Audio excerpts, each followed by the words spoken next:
மாதா தொலைக்காட்சி நேயர்களுக்கு வணக்கம். இன்றைய நிகழ்ச்சியில நம்ம ஆண் பெண் இருபாலருக்கும் இன்ஃபெர்டிலிட்டி ப்ராப்ளம் அதை பத்தி பார்க்கலாம். இப்ப காமனா எல்லாருக்கும் இருக்கு. அது பெண்களா இருந்தா பிசிஓடி, அப்புறம் பாலிகுலர் ஸ்டடியில ப்ராப்ளம், அதாவது முட்டை சைஸ் இல்லாம இருக்கிறது, வெடிக்க செய்யாம இருக்கிறது, அதாவது கருமுட்டை உற்பத்தியில பிரச்சனை. ஆண்கள்னா ஸ்பெர்ம் கவுண்ட்ல பிரச்சனை, மொட்டிலிட்டி எண்ணிக்கையில பிரச்சனை, நகரும் தன்மை, இதெல்லாம் பிரச்சனை. இப்போ உதாரணத்துக்கு சில பேஷண்ட்டை நான் உங்களுக்கு சொல்றேன். ஒரு ஹஸ்பண்ட் அண்ட் ஒய்ஃப், சென்னை பல்லாவரத்தை சேர்ந்தவங்க. அவங்களுக்கு 2 ஆண்டுகளாக கவுண்ட்ல பிரச்சனை. 2 ஆண்டுகளா ட்ரீட்மெண்ட் எடுத்திருக்காங்க, நோ இம்ப்ரூவ்மெண்ட்ஸ். அப்ப இங்க வந்தாங்க, ரிப்போர்ட் வச்சிருக்கேன். உடனே பார்த்துட்டு நான் சொன்னேன், இதெல்லாம் ஒன்றும் பெரிய இஷ்யூ இல்லை, கவுண்ட் கம்மி அவ்வளோதான். ஆனால் இருக்கானா இருக்கு, தேவையான அளவு இல்லை. அதுக்கு இம்ப்ரூவ் பண்ணுறதுக்கு தான் உங்களுக்கு ட்ரீட்மெண்ட் டயட் கொடுக்கணும். சரி, உடனே அதுக்கு வேண்டியான மெடிசன்ஸ், ஒரு set of medicines every month கொடுக்குறேன், நீங்கள் வாங்க. அநேகமாக ஒரு 4-5 மந்த்ஸில் உங்களுக்கு தேவையான அளவு நல்ல ரிசல்ட் கிடைக்கும்.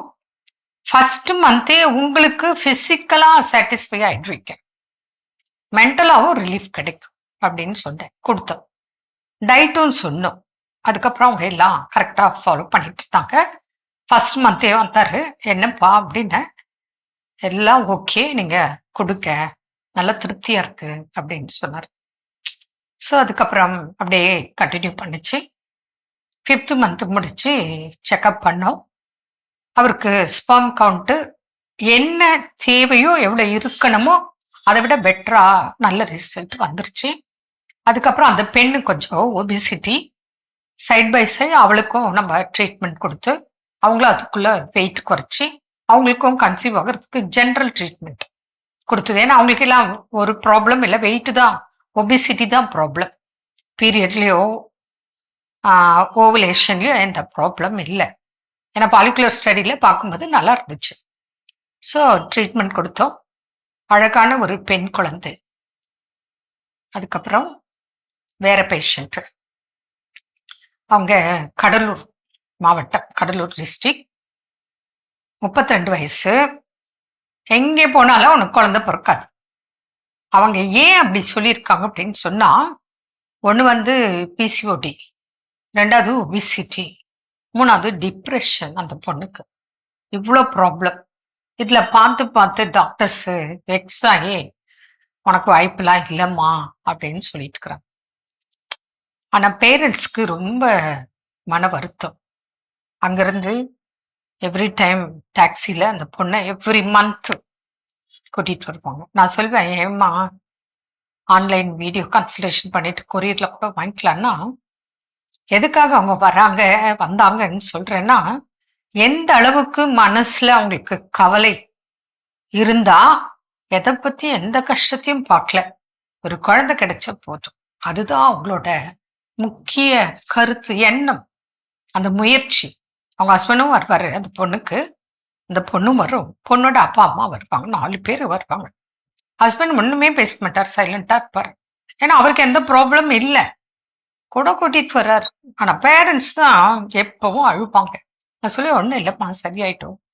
அப்புறம் பிசிஓடியை சரி பண்ணி அதுக்கப்புறம் வெயிட்டை குறைச்சி டிப்ரெஷனுக்கும் ட்ரீட்மெண்ட் கொடுத்து அவங்களுக்கு ஒரு பாண்டிச்சேரியில் உள்ள ஒரு பெரிய ஹாஸ்பிட்டலில் ஒரு பெண் குழந்தை ஃபஸ்ட்டு, அதுக்கப்புறம் ஒரு ஆண் குழந்தை செகண்ட்.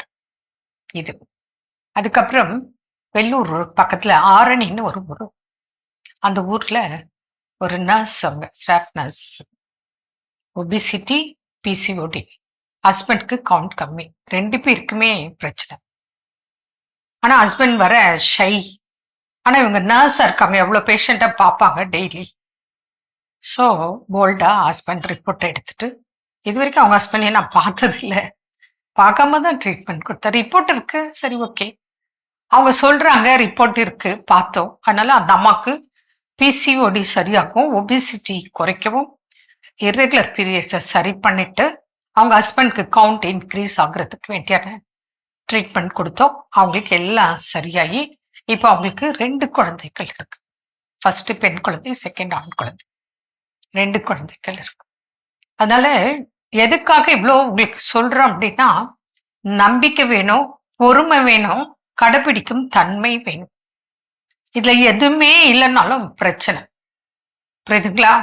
அடுத்தது இங்க சென்னை சேர்ந்த ஒரு பேஷண்ட், அவங்களுக்கு எவ்வளோ ஹெல்த் இஷ்யூ, 1 2 இல்லை. ஒரு பக்கம் வீசிங், காஃப், அதனால 2 minutes ஒன்ஸ் ரெஸ்ட் ரூம் போயிட்டு வந்துட்டே இருப்பாங்க. ஏன்னா காஃப் வந்தா யூரின் போகும். அந்த மாதிரி பேச முடியாது, கேஸ்ட்ரைட்டிஸ், அதுக்கப்புறம் பிசிஓடி, இர்ரெகுலர் பீரியட், இவ்வளோ ப்ராப்ளம். பிசிஓடிக்கு ஃபர்ஸ்ட் டைம் வந்து அவங்க சர்ஜரி பண்ணி அடுத்த 1 monthலயே அவங்களுக்கு திருப்பி பிசிஓடி வந்துருச்சு. நான் சொன்னேன், இப்ப ரொம்ப சைஸ் பெருசா இருக்கு, பெட் ரெஸ்ட்ல இருங்க, முன்ன ஆப்ரேஷன் பண்ணது இப்ப திருப்பி வந்துட்டு இருக்குது, ஸோ இனி ஆப்ரேஷன் பக்கம் போகக்கூடாதுன்னா நீங்க ரெஸ்ட் எடுக்கணும், பெட் ரெஸ்ட் எடுங்க, அப்பதான் உங்களுக்கு கியூர் பண்ண முடியும் சொல்லி ட்ரீட்மெண்ட் கொடுத்து அதுக்கப்புறம் எல்லா ப்ராப்ளம் சால்வ்டு. அவங்களுக்கு ஒரு அழகான ஆண் குழந்தை. நானே அவங்களுக்கு இங்க டி நகர்ல டாக்டர் கிட்ட கூட்டு போய் டெலிவரி வரைக்கும் பார்த்து நார்மல் டெலிவரி. ஒரு பையன் ஒரு பொண்ணு. புரியுதுங்களா? கூட இருந்து பார்த்தேன். ஏன்னா அவங்களுக்கு அம்மா பேஷண்ட், அவங்களோட அம்மா பேஷண்ட், கூட ஹெல்ப் பண்ண முடியாது. அதனால நானே கூட இருந்து, ஏன்னா அவ்வளோ பழகிட்டோம். அவங்களோட குறை நிறையாகணும், அவங்களுக்கு சந்தோஷம்னா நமக்கு சந்தோஷம். அதனால இங்கே தான் டி நகர்ல ஒரு நல்ல ஹாஸ்பிட்டலை கூட்டு போய் அட்மிட் பண்ணி, மேக்சிமம் அந்த ஹாஸ்பிட்டலில் எனக்கு தெரிஞ்சு நான் கூட்டிட்டு போனவங்க எல்லாருக்கும் நார்மல் டெலிவரி. தவிர்க்க முடியாத சூழல்ல தான் அவங்க சிசேரியன் பண்ணுவாங்க, அதர்வைஸ் மேக்சிமம் நார்மல் டெலிவரி. அந்த மாதிரி அவங்களுக்கு நார்மல் டெலிவரி ஆகி இன்னைக்கு ரொம்ப நல்லா இருக்காங்க. அதனால இந்த மாதிரி பிரச்சனை உள்ளவர்கள் இருந்தால், லேட்டா வேற திருமணம் ஆகுது, அதனால லேட் பண்ணாதீங்க, இம்மிடியட்டா தொடர்பு கொண்டு அதுக்கு வேண்டியான சிகிச்சைகளை கடைபிடிங்கள். மீண்டும் நாளை சந்திப்போம். நன்றி. அன்னை மரியே வாழ்க.